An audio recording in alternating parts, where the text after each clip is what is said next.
দক্ষিণ ভারতের ঘন অরণ্যের ভেতর জায়গাটা দূর পাহাড়ি, নাম মালগুড়ি ফরেস্ট রেঞ্জ। এখানে দিনের আলো গাছের পাতার নিচে আটকে যায়। এই অরণ্যে কাঠ, লালচুন্দা গাছ এবং লুকনো গ্যাংদের রাজত্ব। আর সেই রাজত্বের মাঝখানে একজন, পুষ্পা রামাস্বামী। জন্ম, অপমান, মাথা না নোয়ানো মানুষ।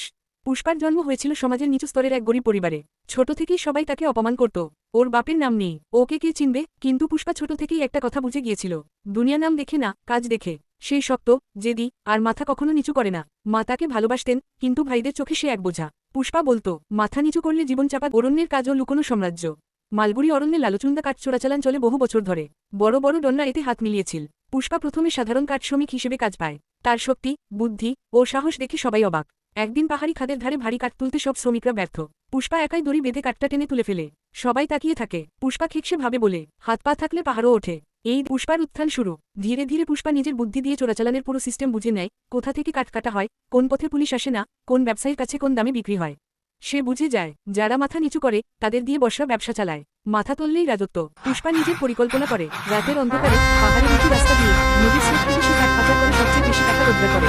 তার নাম প্রেমের আগমন, রত্না। গ্রামের পাশে ছোট একটি দোকানে কাজ করত রত্না, হাসি খুশি, সোজা সাপটা, কিন্তু খুব সাহসী। পুষ্পা তাকে প্রথম দেখে তার সরলতায় মুগ্ধ হয়। রত্না তাকে বলে, তুমি যে কাঠ কেটে নিয়ে যাও, সেটা কতজনের ঘর পুড়িয়ে দেয় জানো? পুষ্পা নির্লিপ্ততা ভাবে হাসে, ঘর পুড়লে ঘর বানানোর কাঠও তো লাগে। রত্না রাগ করে চলে যায়। এই রাগই পুষ্পাকে বারবার তার কাছে টেনে আনে। রত্না তাকে সম্মান করে না, এটাই পুষ্পার ভালো লাগে। কিন্তু পুষ্পার চারদিকে শত্রুরা, ডন গোপীনাথ, পুলিশ অফিসার দীনেশ ও অন্য চোরাচালানকারীরা। রত্না বারবার তাকে সরে যেতে বলে, পুষ্পা শোনে না। আমি যা করি। বড় সংঘাত, ডন গোপীনাথ বনাম পুষ্পা। লালচুন্দা ব্যবসার বড় রাজা গোপীনাথ। সে শুনল, এক শ্রমিক তার চেয়ে বেশি দামে কাঠ বেচে। ওকে শেষ করতে হবে, আদেশ দিল গোপীনাথ। একদিন তারা পুষ্পার ট্রাক আটকায়। 30-40 জন লোক, হাতে লাঠি চাকু। পুষ্পা একা। গোপীনাথ কাছে এসে বলে, মাথা নিচু কর, আমি ক্ষমা করব। পুষ্পা ধীরে বলে, মাথা নিচু করলে গাছের ডাল ভাঙে। আর আমি ডাল না, গোড়া। বাঘের মতো লাফিয়ে সে গ্যাংকে আক্রমণ করে। মিনিট 30 যুদ্ধে চারদিকে আহত হয়ে পড়ে যায়। সেই দিন মালগুড়ি পুরো অরণ্যে গুজব ছড়ায়, পুষ্পাকে কেউ থামাতে পারবে না। পুলিশ অফিসার দীনেশের আগমন। সরকার সিদ্ধান্ত নেয়, মালগুড়ি অরণ্যে চোরাচালান বন্ধ করতে হবে। পাঠানো হয় দুর্ধর্ষ অফিসার দীনেশ ভার্মা, যার নাম শুনলে ডনরাও পালায়। দীনেশ তদন্ত শুরু করতেই বুঝল, সব জায়গায় এক নাম, পুষ্পা। শুরু হলো বিড়াল ইঁদুর খেলা। একবার দীনেশ হঠাৎ পাহাড়ের ঘন অরণ্যে পুষ্পাকে ঘিরে ধরে। দীনেশ বলে, আইন হাত থেকে পালাতে পারবে না। পুষ্পা হেসে বলে, পাহাড়ে চড়তে জানেন? তাহলে ধরুন। পুষ্পা দৌড়ে পাহাড়ে উঠে যায়, দীনেশ পেছনে। 1.5 ঘন্টা তারা চলার পরও অফিসার তাকে ধরতে পারে না। পরদিন খবর ছড়ায়, পুলিশ পাহাড়ে হেরে গেছে, এক সাধারণ মানুষ জিতে গেছে। দীনেশ ক্রুদ্ধ হয়ে ওঠে। পরিবারের বিশ্বাসঘাতকতা। পুষ্পার ভাইরা তার টাকা দেখে লোভী হয়ে ওঠে। তারা গোপীনাথের লোকদের সঙ্গে গোপনে জোট বাঁধে। তারা পুষ্পাকে ফাঁসানোর পরিকল্পনা করে, ব্যাগে বন্দুক রেখে পুলিশকে খবর দেয়। পুলিশ হানা দিলে পুষ্পা সব বুঝে যায়। সে ভাইদের সামনে দাঁড়িয়ে বলে, রক্ত সম্পর্ক না থাকলে মানুষ বদলায় না, আর থাকলে মানুষ ভুলে যায়। সে বাড়ি ছেড়ে যায় চিরদিনের জন্য। মাকেদে তাকে শাপান্ত দিলেও পুষ্পা বলল, বৃহৎ মিশন, মহারাজা কনসাইনমেন্ট।